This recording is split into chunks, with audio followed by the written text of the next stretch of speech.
Aloha y bienvenidos to the Tiki Talk Show with Dean and Niri Martini. I'm Dean Martini.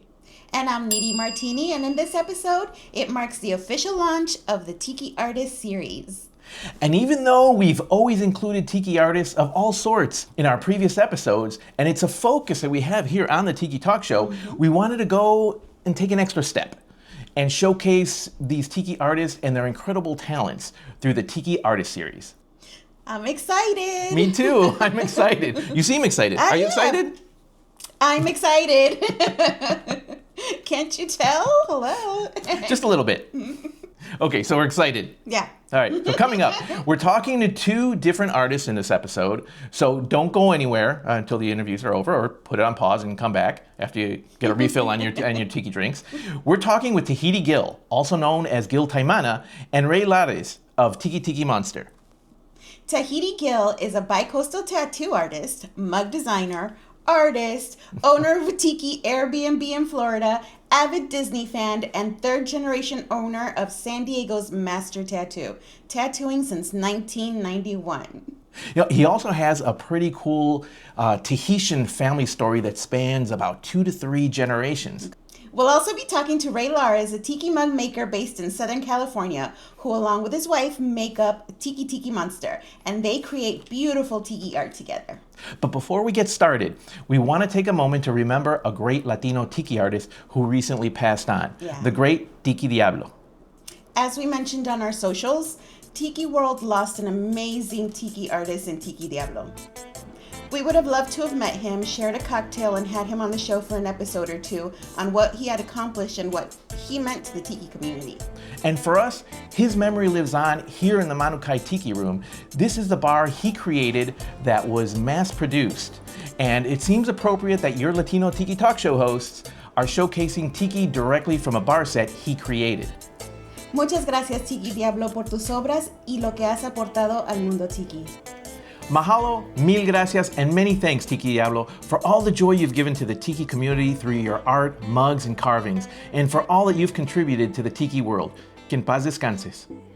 Let's go to our visit with Tahiti Gil, who designed the Mananui Drink mug in collaboration with Ray Larez of Tiki Tiki Monster for Swizzle Tiki Bar during the 2025 Dallas Tiki Week. And for some additional context, the design of the Mananui mug was inspired by the very tiki used as a stage prop during the 1950s and 60s when Tahiti Felix and his Regal Tahitians toured the U.S. and abroad, performing to support the USO. Let's go to our talk with Tahiti Gil. I designed it. It came from one of our tikis that we have back at our home in Florida, which was originally from Tahiti Felix. Yeah, there's a picture of it right here. It's this mug, this tiki right here. That was our anniversary mug. And then we took the head and made it into the Mananui, because there's a drink at Swizzle called Mananui. So we made it the mug for that drink. Yeah. And tell us a story about this photo. Where did this come from? Oh, these are my family. My brother-in-law's family, they were performers as well as tattooers. Felix, who's here in the middle, he was a tattooer, and he's actually a white guy from Idaho, Florida.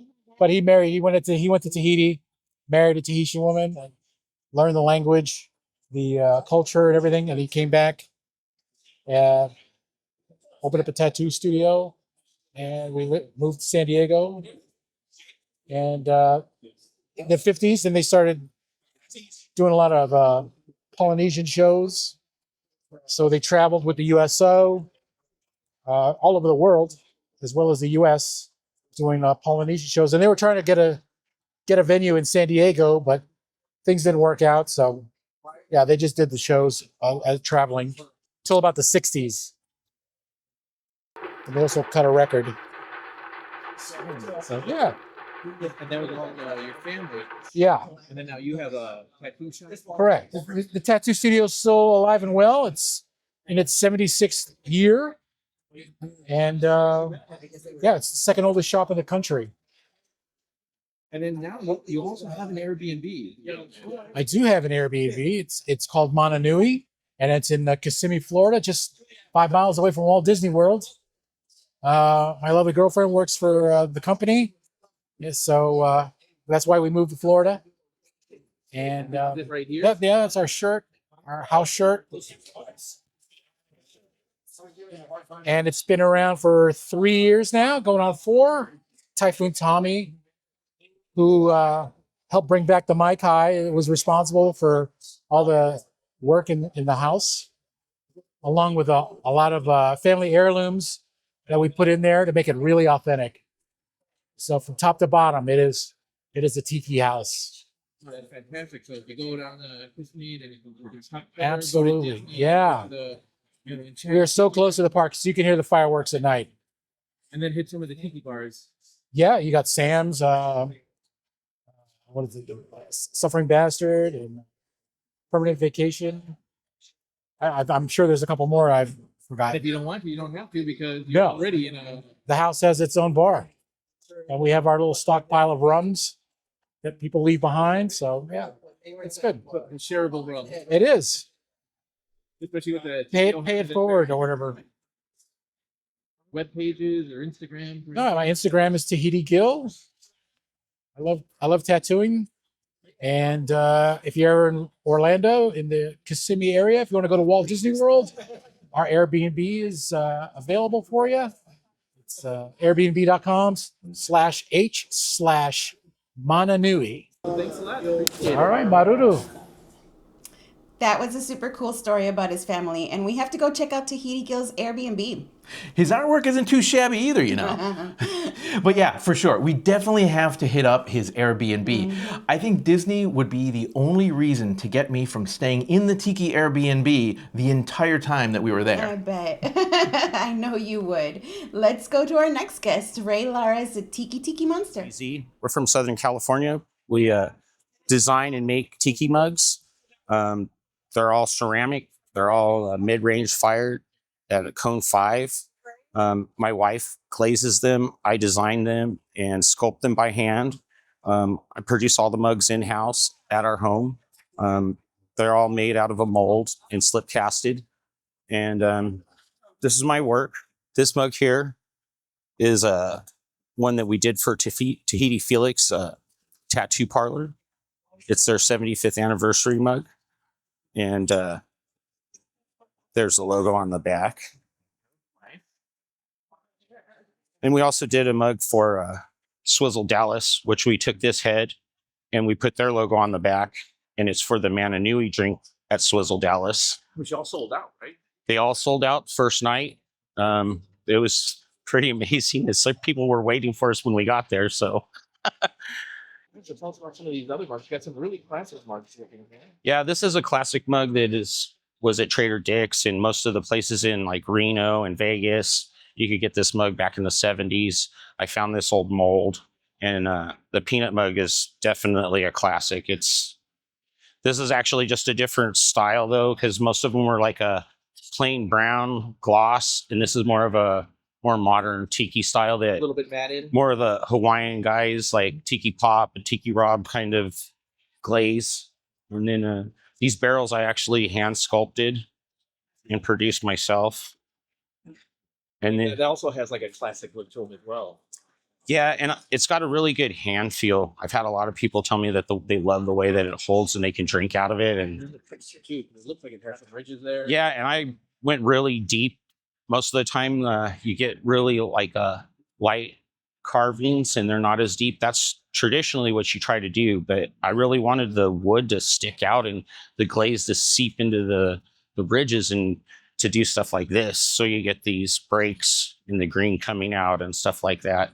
Whereas if it wouldn't have gone so deep, it would kind of more bleed and Right. bleed together. So that's definitely a reason why I like to try to make the wood so much deeper so that it really pops and looks good.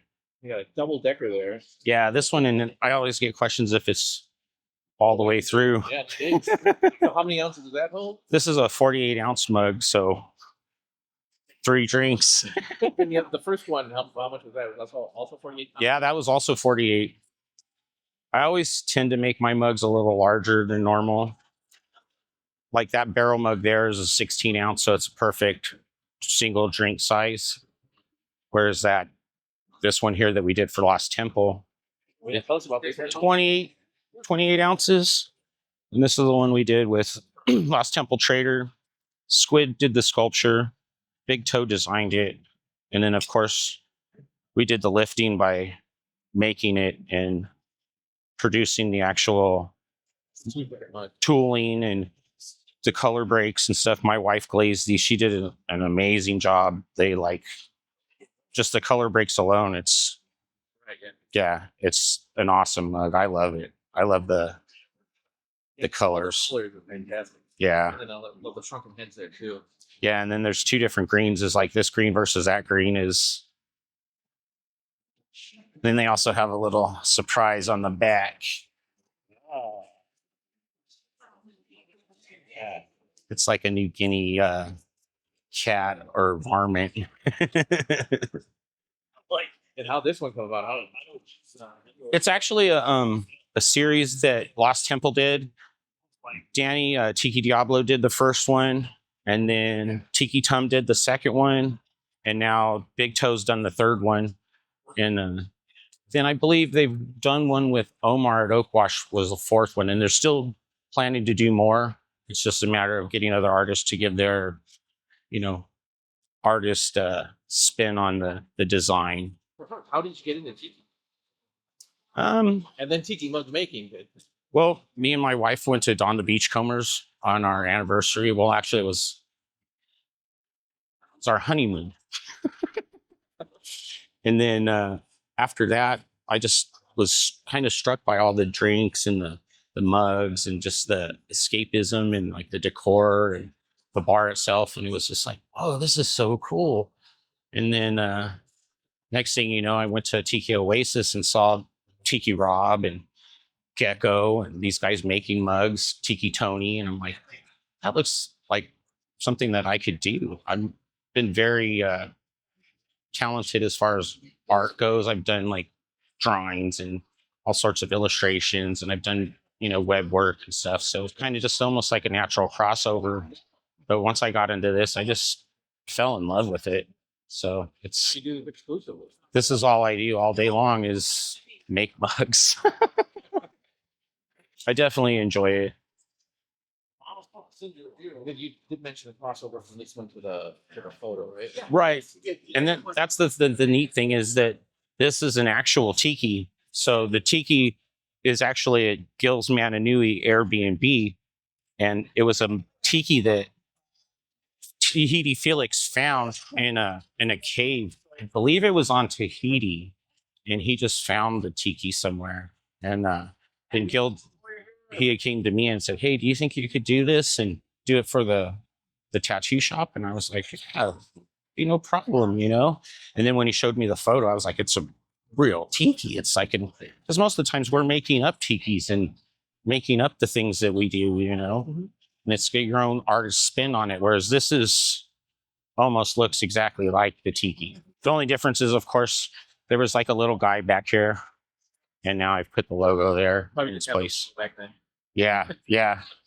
And actually there was 13 of these and I did 12 because I don't know, I just kind of felt tiki god and you copying it and there might be some kind of bad juju behind it. So yeah, it was like, I'm just not going to do 13.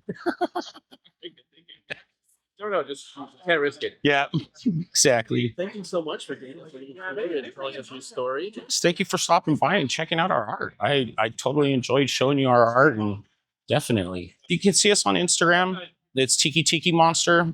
We mostly do a lot of wholesale stuff, but they can go on Etsy and find some of our art on there, and we trickle out most of our art on there. But I do so much wholesale that I don't really get to do the show so much anymore. And the main reason I came out was to kind of come back here with Gil and show this mug off and to do that mug for Swizzle. All right. Well, thanks, man. We appreciate you doing that. Thank you, guys. Thank you. Ray and his wife do some amazing work, and I love the collab that they did with Tahiti Gil. You know, they really do. And unfortunately for us, we were late to the party and we missed out on the Mananui Drink mugs. But we did get one of the Trader Dick's style, peanut style mugs, which are totally rad, and that I've been enjoying a refreshing cocktail throughout the show. That mug's become one of your favorites, huh? Yeah, it sure has. And why wouldn't it? My preference is I like traditional style tiki mugs. You do like those kind. And speaking of likes, don't forget to like and subscribe. That's our show for today. We'll see you next time on the Tiki Talk Show with Dean and Niri Martini. Nos vemos. Mahalo. Gracias.